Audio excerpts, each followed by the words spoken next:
여러분은 혹시 코끼리 사슬 증후군이라는 말을 들어보신 적이 있나요?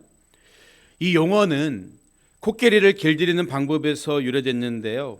어렸을 적부터 아기 코끼리 뒷다리를 말뚝에 묶어 놓습니다. 답답함을 견디지 못한 아기 코끼리는 이리저리 발버둥 쳐보고 안간힘을 쓰지만 결국 말뚝 주변을 벗어날 수 없게 되고 좌절합니다. 그렇게 시간이 흐르면서 코끼리는 스스로 말뚝 주변을 자기가 다닐 수 있는 한계로 정해버리게 되고, 성장한 뒤에 사슬을 풀어놔도 말뚝 주변을 벗어나지 못하는 안타까운 상황이 되고 맙니다. 코끼리는 마음먹기에 따라서 얼마든지 사슬을 끊을 수 있는 힘을 갖게 됐지만 그럴 엄두조차 내지 못하게 되는 거죠. 이처럼 자기의 가능성과 발전에 스스로 족쇄를 채우는 것을 가리켜서 코끼리 사슬 증후군이라고 말한다는 거예요. 안타깝게도 하나님의 자녀가 된 이후에도 여전히 죄 아래에 살던 습성을 버리지 못하고 사는 분들이 계세요. 코끼리 사슬 증후군과 유사한 죄의 사슬 증후군에 시달리는 분들이 계시다는 거예요. 그래서 주님의 일을 하려고 하다가도 나 같은 게 무슨 자격으로 하면서 뒷걸음질 칩니다. 그러나 죄는 이미 우리를 사망으로 끌고 갈 권리를 다 상실했습니다. 예수 그리스도의 보혈의 공로로 인해서 죄 아래에 있던 우리들은 이미 은혜 아래로 옮겨졌기 때문입니다. 물론 우리가 스스로 못한다, 부족하다 이렇게 느끼는 데에는 나름대로 이유가 있어요. 때로는 하나님이 주신 말씀보다 내 욕심대로 살 때가 있기 때문이죠. 그렇기 때문에 이런 자조적인 생각을 이기려면 안타깝지만 내가 무엇을 할 수 없는지 내 한계를 인정하는 데서부터 출발해야 하는 거예요. 여러분, 신앙이 뭡니까? 내가 결심만 하면, 내가 맘만 먹으면 뭐든지 다 할 수 있다, 이렇게 자신하는 게 신앙일까요? 그렇지 않아요. 나는 할 수 없습니다. 그러나 주님은 하실 수 있습니다. 내 한계를 인정하고 하나님을 일하시게 함으로써 하나님을 성공시켜 드리는 것이, 이것이 진짜 신앙이라고요. 그래서 우리는 이제 내 결심이나 능력이 아닌 다른 것을 의지해야 하는 것입니다. 인간의 모습으로 오셔서 우리의 모든 죄를 지고 십자가에 달리신 예수님은 율법의 요구를 다 지불하셨을 뿐만 아니라 하나님과 동행할 수 있는 은혜까지도 베풀어 주셨습니다. 따라서 그리스도 예수 안에서 성령의 인도하심을 따르는 우리들은 하나님의 의를 이루는 삶을 살 수 있게 된 거예요. 그래서 오늘 우리가 읽은 로마서 8장은 그리스도 예수 안에 있는 자에게는 결코 정죄함이 없나니 분명한 선포로 시작하고 있는 거죠. 우리는 여기서 예수를 믿는 자에게는 이렇게 말하지 않고 예수 안에 있는 자에게는 이렇게 말했다는 점에 주의할 필요가 있습니다. 왜냐하면 우리가 예수님을 믿는다는 것은 달리 말하면 우리 마음의 동의만으로도 얼마든지 가능한 일이에요. 그러나 예수 안에 거한다는 말은 우리 전적인 삶의 태도요, 행위의 문제이기 때문입니다. 더 어렵다는 거예요. 그래서 성경은 그런즉 누구든지 그리스도 안에 있으면 새로운 피조물이라, 이전 것은 지나갔으니 보라 새 것이 되었도다, 분명하게 이야기하고 있는 거겠죠. 예수님을 믿고 나면 우리 삶이 예수 안으로 들어가야 한다는 거예요. 이전과 나중이 분명하게 달라야 합니다. 그렇다면 여러분, 예수 안에 있는 자란 구체적으로 어떤 사람을 가리키는 걸까요? 그것은 성령의 법의 지배를 받는 사람을 의미합니다. 본문 2절 말씀을 보면 그리스도 예수 안에 있는 생명의 성령의 법이 죄와 사망의 법에서 너를 해방하였음이라, 이렇게 선언하고 있어요. 똑같은 말씀을 공동번역본으로 보면 그리스도 예수와 함께 생명을 누리게 하는 성령의 법, 이렇게 번역되어 있죠. 따라서 문맥상 그리스도 예수 안과 생명은 모두 성령의 법을 수식해주는 말로 볼 수가 있는 거예요. 그러니까 성령의 법을 따르는 사람이 곧 그리스도 예수 안에 있는 사람이다, 이렇게 말할 수가 있는 거겠죠. 여기서 생명의 법과 반대되는 것은 죄와 사망의 법, 곧 율법을 가리킵니다. 로마서 7장을 보면 바울이 인간의 실존적인 문제와 아픔을 토로한 적이 있어요. 어떤 문제입니까? 율법을 알고는 있지만, 지키려는 마음까지도 있지만 그렇지 못하는, 지키지 못하는 그런 문제예요. 타락한 인간은 하나님 말씀을 알고 심지어 그 말씀대로 살고자 하는 거룩한 동기를 가지고 있다고 해도 번번이 실패하고 만다는 거예요. 그래서 로마서 7장 24절을 보면 오호라 나는 곤고한 사람이로다, 이 사망의 몸에서 누가 나를 건져내랴, 탄식하고 있는 거죠. 여러분, 이것이 바로 성령을 받기 전 모든 인간의 모습 아니겠습니까? 그래서 성경은 그런 곤고한 인간을 하나님이 어떻게 구원하시고 인도해 가시는가를 보여주고 있는데, 먼저 하나님은 우리 육신이 연약하여 지킬 수 없는 율법의 요구들을 당신의 아들을 보내서 대신 이루게 하셨다는 거죠. 본문 3절을 보면 율법이 육신으로 말미암아 연약하여 할 수 없는 그것을 하나님은 하시나니 곧 죄로 말미암아 자기 아들을 죄 있는 육신의 모양으로 보내어 육신의 죄를 정하사, 이렇게 이야기하고 있어요. 여러분, 하나님의 아들이 인간의 모습으로 오신 이유가 뭡니까? 인간 대신 인간의 죄를 지고 죽음을 맞이하기 위해서라는 거예요. 이것은 우리가 이미 죄 씻음 받고 얻은 구원에 관한 말씀이죠. 그런데 이어지는 4절에서 바울은 육신을 따르지 않고 그 영을 따라 행하는 우리에게 율법의 요구가 이루어지게 하려 하심이라, 이렇게 선언하고 있다고요. 이 말씀을 우리가 잘 이해할 필요가 있어요. 우리 대신 십자가에서 죽으신 그리스도 예수로 말미암아 그를 믿는 모든 자에게 주시는 차별 없는 은혜 아래 들어오게 되었습니다. 십자가로 인해서 우리는 이미 죄사함 받고 구원을 얻은 거예요.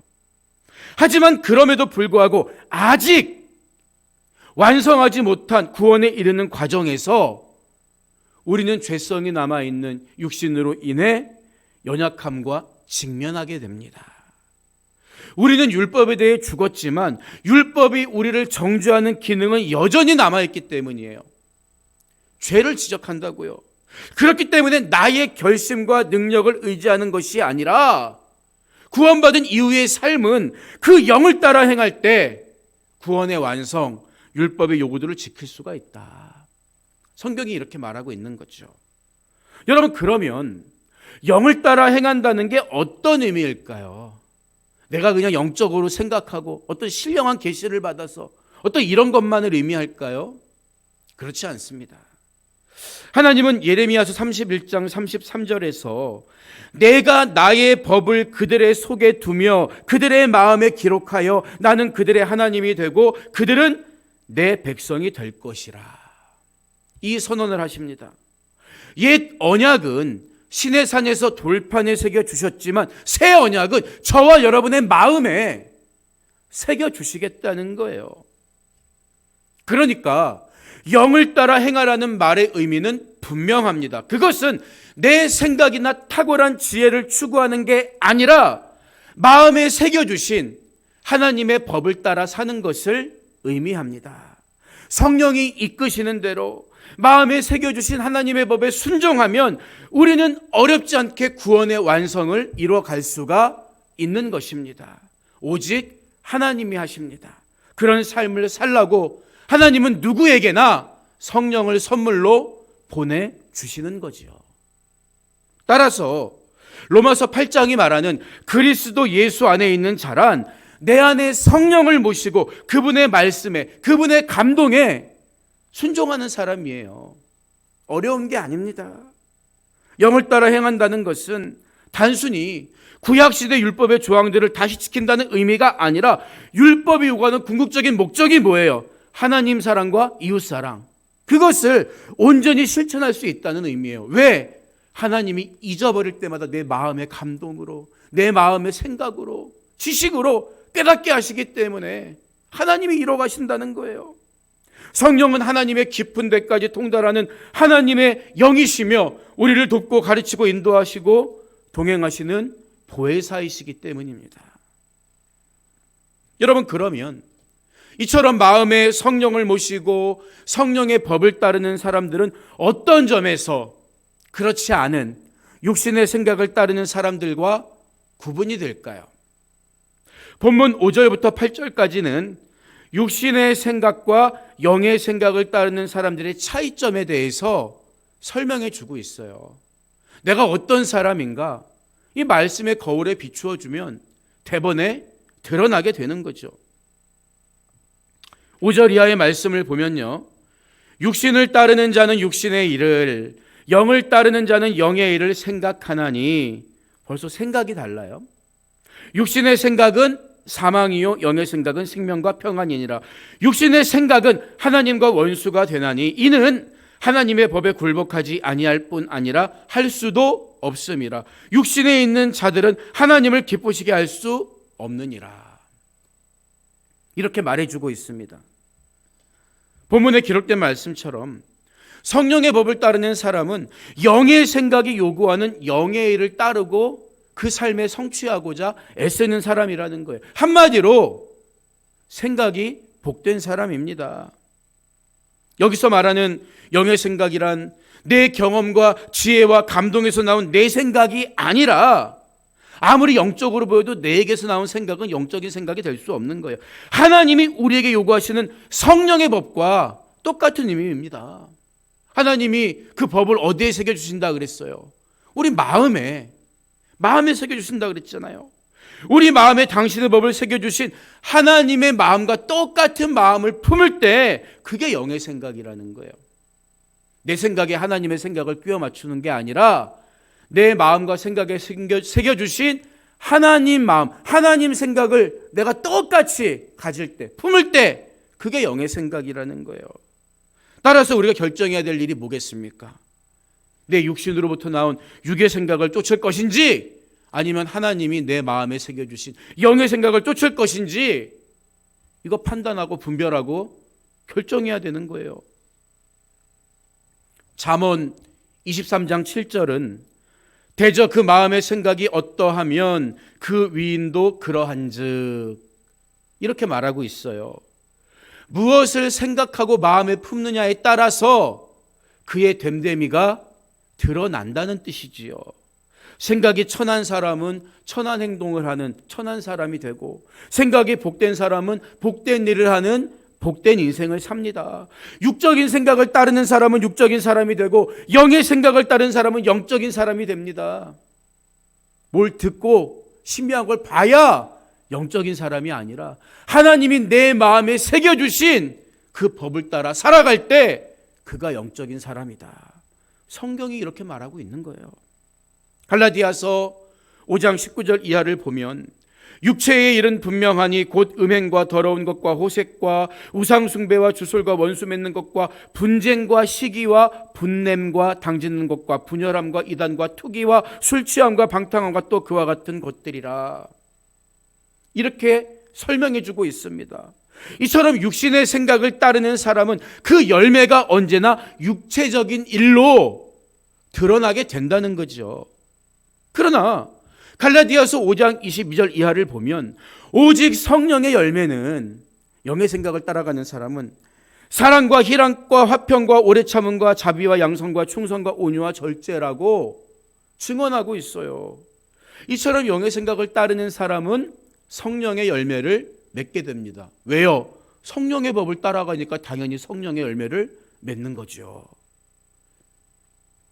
세상적인 가치로 보면 육신의 생각을 따라 세상에서 마음대로 누리면서 사는 사람들의 인생이 부럽고 멋있어 보일 수도 있어요. 그러나 오늘 본문 6절의 말씀을 분명히 보면 육신의 생각은 사망이요 영의 생각은 생명과 평안이니라. 중간은 없다는 거예요. 분명하게 말하고 있습니다. 그 이유가 뭘까요? 육체의 일을 도모하도록 인도하는 육신의 생각은 하나님과 원수가 될 뿐만 아니라 하나님의 법에 굴복할 수도 없기 때문입니다. 오직 인간의 쾌락만이 최고의 선이고 가치고 삶의 목적이라고 주장하면서 육체의 일을 도모하는 것은 육신의 생각이에요. 그리고 그 끝은 사망이다. 오늘 말씀이 이렇게 진단을 내리고 있는 거예요. 반대로 영의 생각, 곧 성령의 법을 따라 사는 것은 좁은 문으로 들어가는 삶은 힘들고 어려울 뿐만 아니라 바보처럼 보일 수도 있다고요.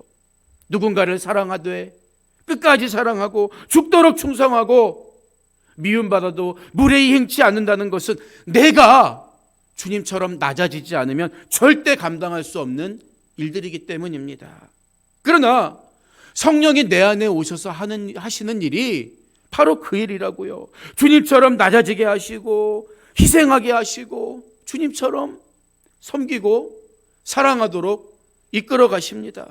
우리가 그런 영의 생각을 따라 살 때 우리 삶에 생명과 평안이 넘칠 뿐만 아니라 하나님을 기쁘시게 할 수 있다는 거예요. 따라서 영의 생각은 나에게 부담을 주거나 불이익을 주거나 힘들게 하는 것이 아니라 진정한 기쁨과 소망과 자유를 누리게 하는 것입니다. 죄를 짓고자 하는 육신과 하나님 말씀을 따르고자 하는 마음 사이에서 왔다 갔다 갈팡질팡 고민하는 인간은 절대 결론에 이를 수 없어요. 그러나 성령의 법을 따르고자 할 때 내 마음에 새겨주신 그 감동에 순종하고자 할 때 성령이 친히 나를 도우시며 기뻐하시는 삶을 살 수 있도록 우리를 인도해 가신다고요. 이것이 곧 영의 생각을 따라 사는 사람들의 삶의 모습인 것입니다. 여러분, 사실 내가 육의 생각을 따를 것인가 영의 생각을 따를 것인가 이건 선택의 문제가 아니에요. 왜냐하면 본문 9절을 보면 만일 너희 속에 하나님의 영이 거하시면 너희가 육신에 있지 아니하고 영에 있나니 누구든지 그리스도의 영이 없으면 그리스도의 사람이 아니라. 분명하게 말하고 있기 때문입니다. 누구나 회개하고 성령을 받게 되면 하나님 말씀을 따라 사는 게 당연하고 그 말씀에 거역할 때 불안할 수밖에 없다고요. 믿음으로 예수를 믿어 은혜 아래 들어온 우리가 성령의 인도하심을 따라 예수 그리스도 안에 거하는 것은 신앙의 성장 과정 속에 나타나는 지극히 자연스러운 모습입니다. 우리가 진짜 예수님 믿고 성령이 우리 안에 찾아오셨다면 누구나 이런 과정을 겪게 되는 거예요. 성령이 아니면 주를 그리스도라 시인할 수 없고 성령이 아니면 하나님을 결코 기쁘시게 할 수 없기 때문입니다. 그래서 이것은 요한복음 15장에서 예수님이 그가 내 안에 내가 그 안에 거하면 사람이 열매를 많이 맺나니 나를 떠나서는 너희가 아무것도 할 수 없음이라고 말씀하신 것과 똑같은 원리가 됩니다.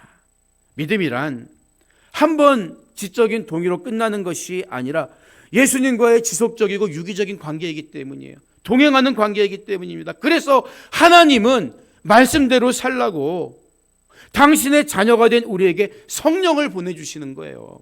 우리가 예수 그리스도를 주로 고백할 때도 성령님의 도우심이 필요하지만 그 은혜의 분량대로 말씀대로 살아가기 위해서도 반드시 성령이 우리에게 오셔야 합니다. 그래서 신앙적으로 성장하기 위해서 진통을 겪고 있는 사람들, 말씀을 지키지 못해서 괴로워하는 사람들, 간절한 마음으로 회개하고 성령을 구하면 하나님은 누구에게나 성령을 보내주시는 거예요. 우리가 그리스도의 사람으로서 주님과 동행하며 이런 삶을 살다가 주님 앞에 선다면 그것이 얼마나 멋진 일이겠습니까? 오늘 말씀을 마무리합니다. 30년 동안 연극에서 예수님 배역을 맡았던 안톤 레이지라는 배우가 있었어요. 어느 날 관객 중에 한 명이 쉬는 시간에 레이지가 지고 연기하던 십자가를 자기가 지고 사진을 찍으려고 십자가로 다가가서 십자가를 듭니다. 그런데 생각보다 십자가가 너무 무거워서 낑낑거릴 수밖에 없었죠. 그때 레이지가 다가오니까 그 관객이 레이지에게 묻습니다. 아니, 연극에 불과한데 실제로 이렇게 무거운 십자가를 사용할 필요가 있습니까? 그러자 레이지는 진지한 표정으로 대답하지요. 내가 만약 십자가의 무게를 느끼지 못한다면 예수님 역할을 잘 감당할 수 없을 거예요. 여러분, 우리 신앙의 최종 목표는 그리스도의 장성한 분량이 충만한 데까지 이르는 것입니다. 현실에 머물고 안주하면서 주님과 동행하지 않는다면 신앙은 자라지 않을 뿐만 아니라 결국에는 모래 위에 지은 집처럼 허무하게 무너질 수도 있는 거예요. 우리가 과거에 어떤 체험을 했든 어떤 각오와 결심이 있든 신앙의 여정의 길은 나의 지혜로는, 나의 결심만으로는 완주할 수가 없습니다. 그래서 하나님은 누구에게나 성령을 선물로 보내주셔서 그 감동대로 살며 구원의 완성을 이뤄가도록, 마음에 새겨주신 법에 순종할 수 있도록 이끌어주시고 도와주시는 거예요. 간절함과 깨끗함으로 구할 때 성령님은 내 안에서 오늘도 충만하게 일하실 것입니다. 그 성령은 지금도 나와 함께 계십니다.